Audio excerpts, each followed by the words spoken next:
I told him to keep trying because he said he's trying to get on.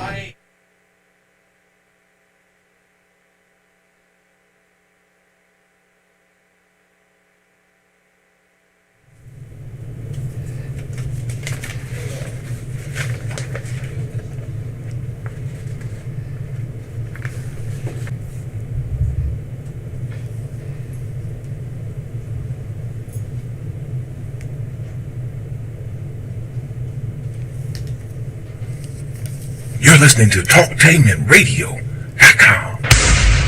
The views and opinions expressed are those of the host and guest and not necessarily those of talktainmentradio.com, the management, the staff, or K&E World Network, LLC. This is All in Our Family, and I'm Miss Yolanda Robinson, and this is radio the way it should be heard.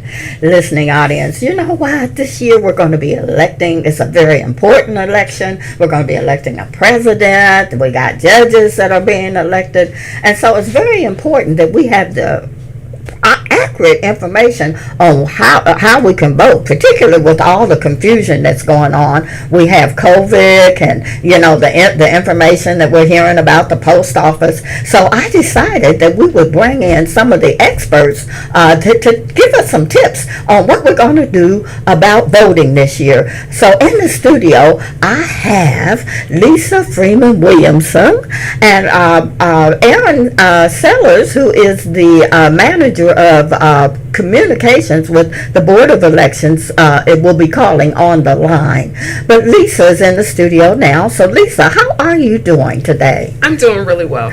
Now Lisa, I saw you and you're registering people to vote, you live right next door, not too far from where I live. I said, oh my goodness. But Lisa, how long have you been doing that? I founded the organization WTF Weigh the Facts in 2012. In 2012, so you've been doing it for quite a while then. Yes, ma'am. And so, and Weigh the Facts, what you do is register people to vote and voter education? So what we do is voter service, all the way from education to mobilization. We register people to vote. We have the absent voter request forms available if that's what you want to do. We have voter forums coming up. Our voter forum series actually starts this Thursday, where WTF has partnered with 100 Black Women of Central Ohio. So we're going to be doing the county administrative offices this Thursday from 6 to 8. Oh, that is so wonderful. So, how old do you have to be to register to vote?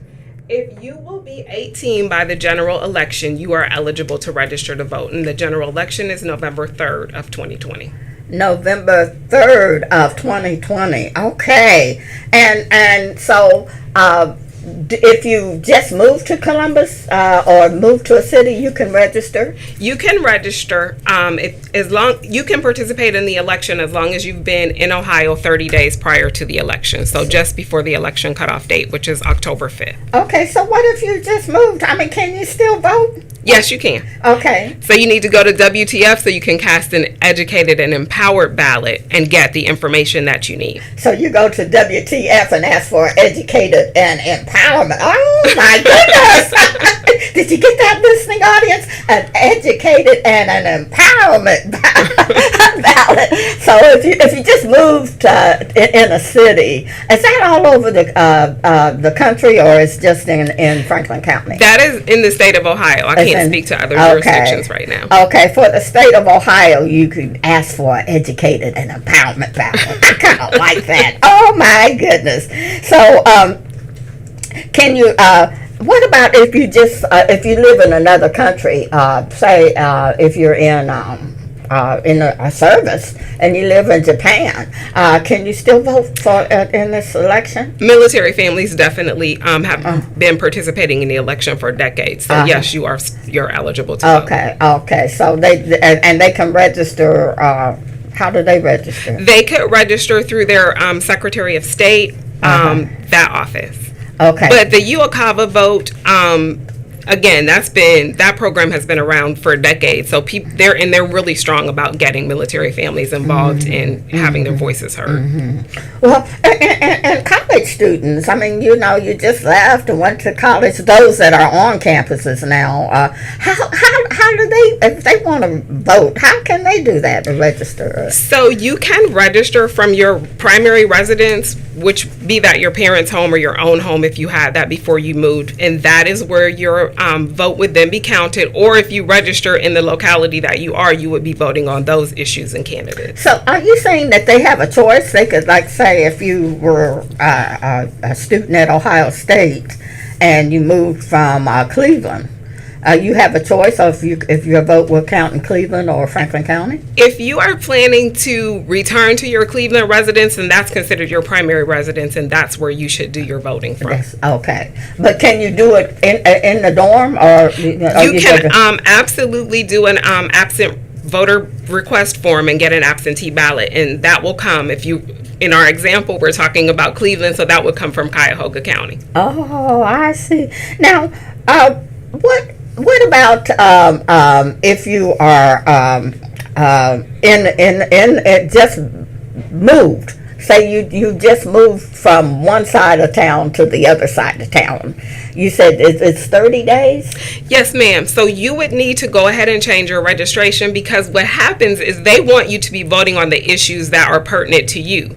So be that a school levy, be that a tax levy, be that a liquor license, they want to make sure that your vote is being counted in the area that you live, because those are the issues that are impact you. Oh, wow. Now, how do you, I mean, I just moved. If you just moved, I didn't just move, but if you just, are they going to have the same polls? I got so many questions. Are they going to have the same polls that they did before? Say, you know, I know in my neighborhood, we vote over at the school. Is that going to happen this year, or do we have to do a mail-in ballot or go to the Board of Elections? You don't have to do that. The Secretary of State is currently recruiting precinct election officials or poll workers, and that's 35,000 of them that they need. So what is going to happen is that wherever you're registered, and that's your polling location. So you can go on Franklin County Board of Elections website to their voter information and put in your address, and it'll tell you which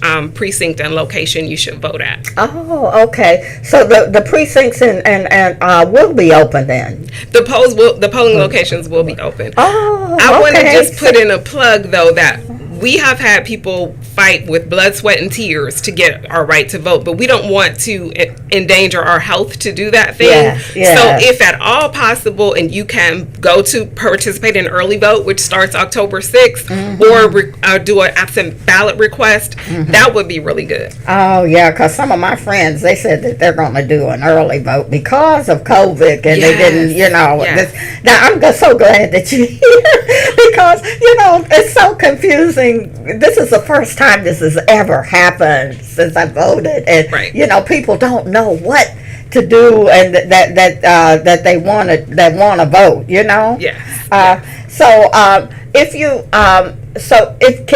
can you are they sending out ballots to everybody, or are they going to or you have to request the ballot? So the Secretary of State's office will be sending out absent ballot request forms to every registered voter around Labor Day, but we want to just really enforce, don't wait until the last minute, don't procrastinate. The office itself is saying don't wait, get your ballot. So go ahead and get that requested now, or come out to some of the places that WTF is going to be and get your absent voter request form, because we want to make sure our voices are heard. You mean you can actually go and pick one up? Yes. Oh, definitely. Oh, okay. So you're going to be all over the place? We're going to be everywhere. Yes, everywhere. Oh my goodness. Oh wow. Well, good for you. Well, good for you. Oh Thank wow. So if you want to send it in, now say I got the ballot and I can't find the envelope that it came in. I saw that question. What is it? Is my vote going to count if I put it in one of my envelopes that I have at home? So I don't have an Ohio Revised Code answer for that. I looked myself, and I actually went to my mentor and asked her, and she said, what we recommend, so we don't have any tomfoolery, is to just keep a hold of that envelope and send it back in what they sent to you. All right, don't lose that envelope, you guys. Don't lose it now. maybe it's a good idea once you get it to just go on and send it in. Now, can you drop it off? So yes, each county has a drop-off location. In Franklin County here, it is at the Board of Elections on Morris Road. So you can drop it off at a secure drop box location. Oh, okay. So you can drop it off at a secure box. So if I drop it off, do I have to have identification and all that? No, you just drop it in the box. Or you can just drop it off on the box. Now, let's talk about identification when you go to vote. Now, when you go to vote, for all of you who are first-time voters, what do you have to have in order to vote? What kind of identification, and what is acceptable and what is not acceptable? So let's talk about that. Okay. Early vote is phenomenal because of COVID and the BMV being closed. If your identification is not up to date, participate in early vote because you don't need to present any ID. You can just tell the last four of your social security or your driver's license number. Now, some of the things that you're able to use is, again, an unexpired Ohio driver's license or state ID, a government issued ID, a state issued ID, military identification, a utility bill with your current address, a bank statement, a government check, your paycheck. As long as your addresses are current, those are things you're able to use. And please do know your rights. You can go to weighthefacts.org and there is a list of the identification that you can use at the polls, because we want to make sure, again, that you know your rights so that when you go in, you can present what you need to present and go ahead and cast a regular ballot. If you don't have any of those things, you can vote provisionally and then provide that information to the board. Oh, okay. So when you vote provisionally, you have to later on provide the information to the board. How many days do you have to wait? How many days will they hold it for you to provide that information? Well, the election is not certified until 10 days after the election. So you will, if you vote provisionally, you will receive a communication from the Board of Elections. And I want to say that that's a 10-day piece. So, but again, go in, you have a lot of different alternate IDs that you can use so that you can cast your ballot. Okay. Now, there's some don't do's that I don't think people know about when you go vote, such as you can't wear your favorite candidate shirt. You cannot. You can't. No. Don't do that. No politicking inside the ballot. You can't do any politicking. So even if you like the person, you just got to wear something that doesn't say party affiliation or your favorite candidate. Is there anything else that you're not supposed to do so you don't get pulled out of the line and may have Well, we know that no politicking can be done within 100 feet, or is it yards, of the polling location. So if you have a candidate that you're out there working the polls for, definitely keep in mind, and those are always marked. I've served as a precinct election official in 3 different counties, and those are marked off in the morning. So as long as you're outside of there, you're good to go. Yeah. So as long as you're outside, okay. All right. So you can't do that. No. That's a no. So don't do that. But you can wear it after you vote. Right. You can wear it in the shopping malls or wherever you go.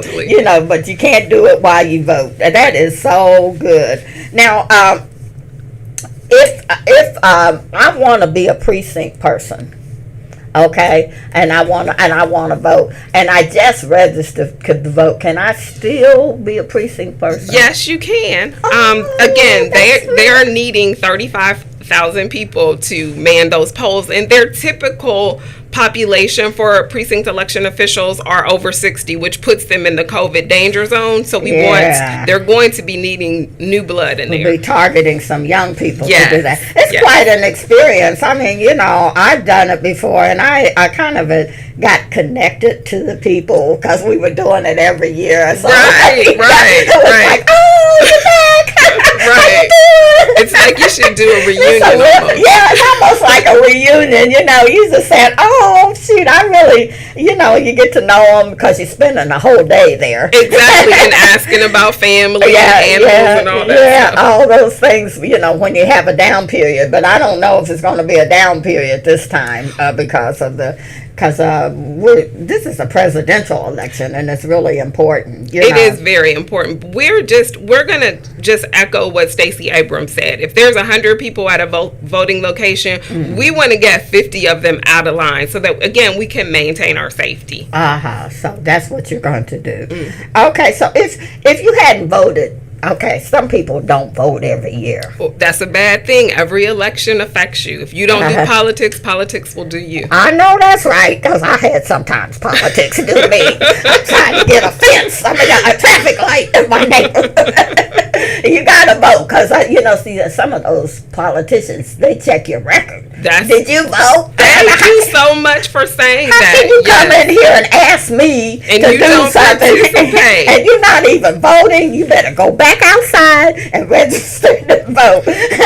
I mean, back when I was younger, we had a politician that made sure that you were registered. If you couldn't even talk to him unless he was registered to vote. That's a really good point that you're bringing up, because if you're not a constituent, they're not concerned with your needs. Oh yeah. So you want to be on the book. Yes. On the books.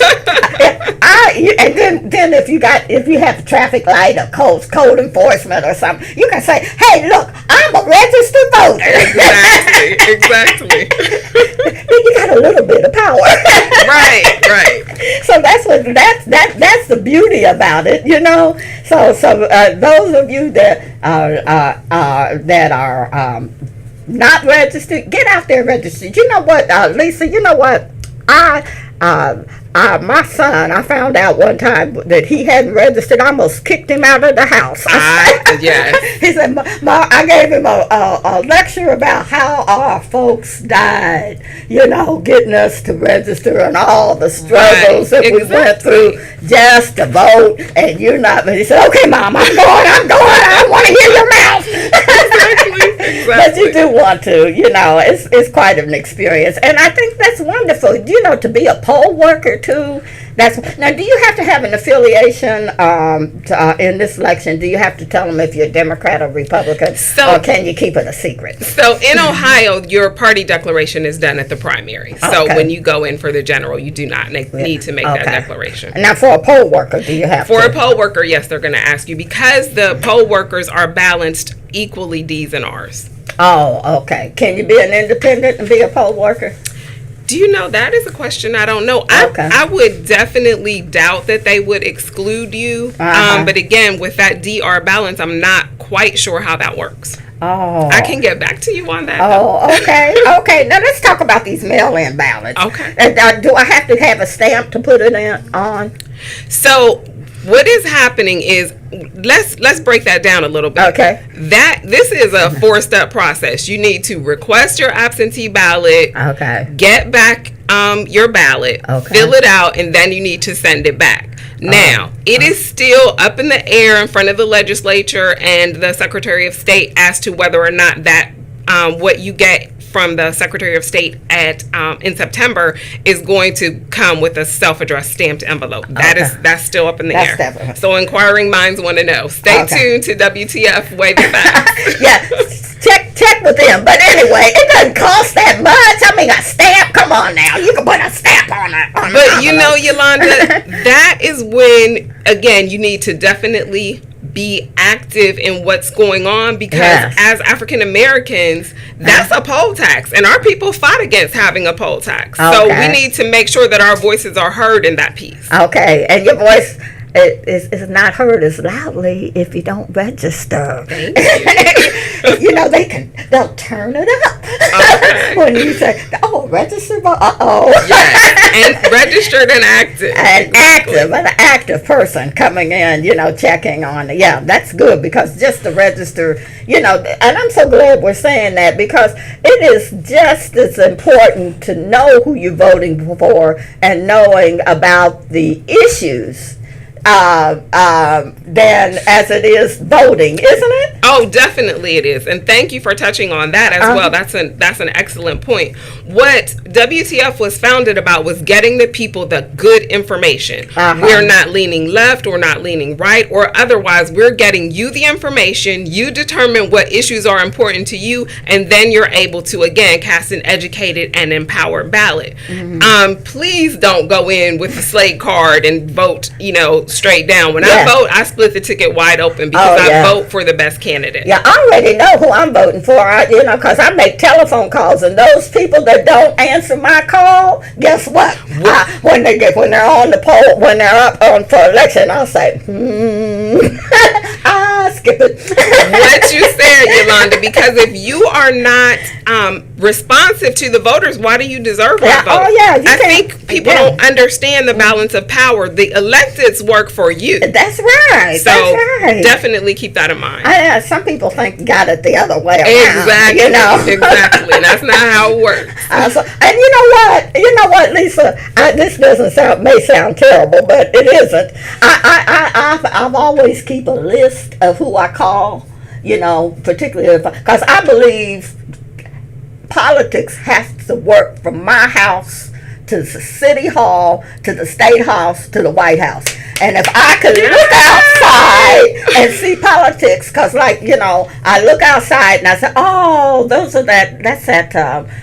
the speed sign. When I called city council, they were responsible for helping us get the speed sign. And I look and say, oh, these are the people I called, and these are the people that helped me. Exactly. And then I called a state rep, and the state rep wrote a letter in my behalf. There were some people that never returned the call. I'm still waiting to hear from them, and they never heard. And I'm saying,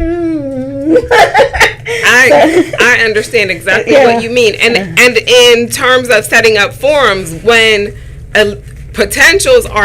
candidates are not responsive to me, I'm like, you're not responsive in the interview phase of the piece. What are you going to do once you get in office? If you can't show up, I used to I said, well, don't show. I'll just put your name on a seat.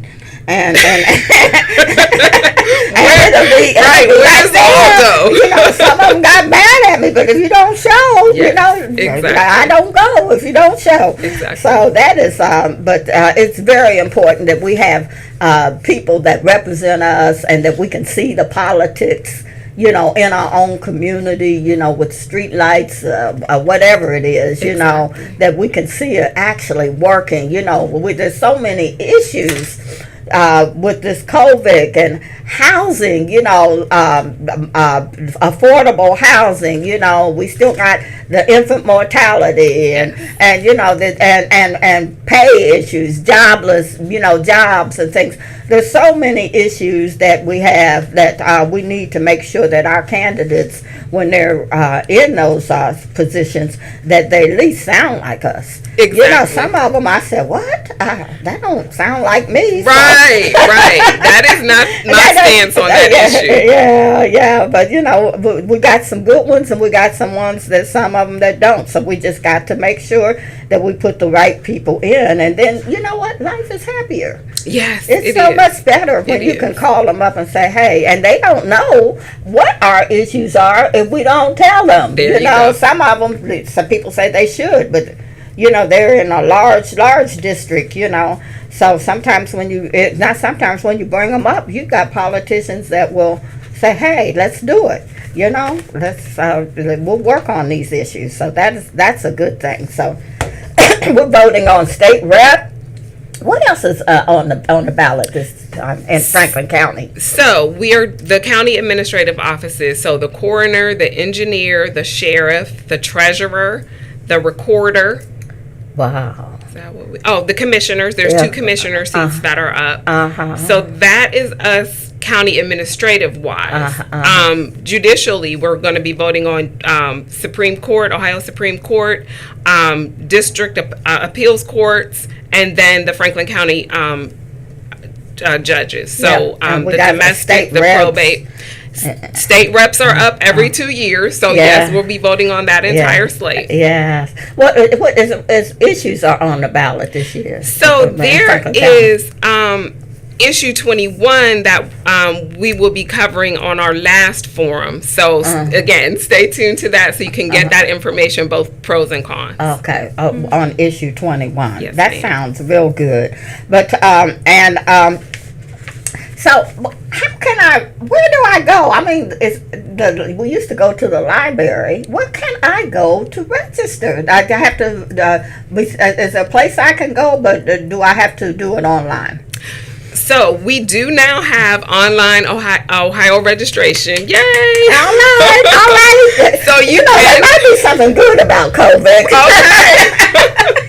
So you do have that option, but again, WTF and lots of other organizations are going to be out in the community every Monday from 6 to 8 on the corner of Cleveland and 25th. There is a safety walk, and we are there registering people to vote, and we also have the absent ballot request forms if you're interested in those. Oh, wow. So you'll have the absent ballot Yes, request, and people can register to vote and everything. That is so good. Now, if you just came in just got your citizenship, can you register? If you've been in Ohio for an Ohio resident for 30 days prior, yes, ma'am. Okay, I'm trying to think of everything that our seniors that are in rehab or the ones that are in assisted living. How is that going to be handled with COVID? So, what happens in some facilities is that they provide the absent ballot request forms, and their seniors and their residents have always voted absentee. And again, that's a good way to do it now. Is to just really take advantage of that absent ballot request form, and then make sure you don't wait until the last minute, because we all know what's going on with the Postal Service, and we just want to make sure that you get your things in again so that your voice is heard. So it's crucial. I mean, I guess if you really want your vote to count, don't wait till the last minute. Right. It's crucial that we get it in as soon as we can. Yes, ma'am. And make sure that our vote counts. I don't know about you out there, but my vote better count. Thank you very much. I'm going to do mine early this year, so I think I already know who I'm voting for, but I got to check out some of the issues. You know, one of the worst things that we can do, and I used to do this, is until I started reading and going in, is to be at the polls, deciding at the polls, waiting and long. You know, you should already know who you're voting for before you go into the polls. So don't wait till you get there and decide, well, I don't know about this person. So I'm going to just check this person. Yeah. No, that's not the time to do that. Do your homework. You can call WTF. Yes, you can. They give you the 411, y'all. We will give you the information so you can cast an empowered vote. Yes. So you can call. Give us that webpage again. So it's Weigh the Facts, WEIGHTHEFACTS.org. WeighTheFacts.org. Yes, ma'am. What was it? It's Weigh the Facts, WEIGHTHEFACTS.org. .org. And you can also find us on Facebook. Find you on Facebook. All right. Well, this is I'm getting signals that it's almost time to go, and I can't believe it. We just got here. But look, don't forget to vote, y'all. And you know, you got to tune in to next week. We got some awesome programs coming up. So you've been listening to Talk All in Our Family, heard on talktainmentradio.com, and I'm S. Yolanda Robinson. Oh, okay. I'm sorry. I thought they were telling me to go. I got a caller on the line. Caller. Good afternoon. Good afternoon. This is Leonard Urban calling in to encourage your listeners about why it is they should go out and vote on today. Oh, yes. Well, why should we? Tell them, Pastor Urban, why they should go out and vote. I believe now we should go out and vote because it's very important that we understand our vote has a purpose. Our vote should be intentional. Our vote is going to help our family, our children, and even our future generations. We're helping so many people when we go out to vote, build up a legacy, and our vote is something to become a part of the history. If we plan now, we can begin to plan for the future. We must be able to know that our vote is important. Our vote is going to be counted. Our vote is the best way to voice our opinion. A lot of people are having conversations, but there's nothing wrong with having a conversation, but we also got to put that conversation into action. We want that action to get everyone in their community to go out and make it to their local polls. If you're not available to make it to your local polls, you can even go, if you're right here in the state of Ohio, you can go and request an absentee ballot, and that'll be sent to your address. You can put that back into the mail. Also, too, I'm going to let the viewer audience know that if you need to update your voter registration, you can do that online. People that are in the state of Ohio, you can go to the Secretary of State.gov website and click on register to vote or update your voter registration information. And you can do everything online. So let's not become stagnant or wait to the last minute to make sure this is done. We have 30 days until you're able to update your information. So you have until October 5th, 2020 to update your information online to make sure that you're eligible to vote on November 3rd in the general election. So in closing remarks, I want to say in the words of John Lewis, the vote is the most powerful, nonviolent tool we have. And so Michelle Obama said yesterday, it is what it is. So we got to make sure it is what it is. All right. Well, Pastor Irvin, what church are you with?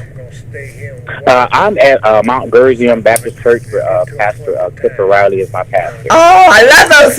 I love that congregation. Tell everybody I said hello. Thank you for calling in. Thank you so much. I appreciate your time. Okay, thank you. And look, now they're telling me it's time to go. So, okay, everybody, I will see you next week. And you've been listening to All in Our Family, heard on talktainmentradio.com. And I'm S. Yolanda Robinson. See you next week. Love you. And you're still trying to get there. Don't let yourself squabble. But some of us get to the place we